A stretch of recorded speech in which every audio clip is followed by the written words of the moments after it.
Samantala, pinagdiriwang ngayon ng mga taga-Imus sa Cavite ang kanilang kauna-unahang Longganisa Festival. Meron balita na. Ngayon nyo lang naisip yan, guys. What a great idea. Bida naman ang kanilang version ng Longganisa. Gaano kaya kasarap ito? Alamin natin yan mula kay Tony Pet. Tony Pet! I love Longganisa. Sinangagat itlog na lang. Sa breakfast natin. Nila. Masaya. Good morning, my friend! Hi, good morning. Hi! Morning! Suzy, regalo ko sa'yo, nasa akin pa.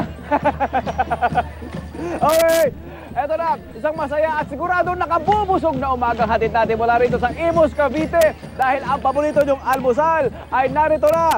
Ito ang Longganisa. Kung mayroong longganisang vegan, aba ang Imus ay may pinagmamalaki rin na Longganisa Imus. Ito ang first Longganisa Imus Festival at syempre unang makikisaya rito ang unang hirit.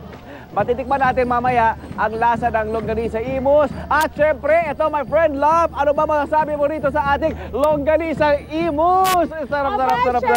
Diba?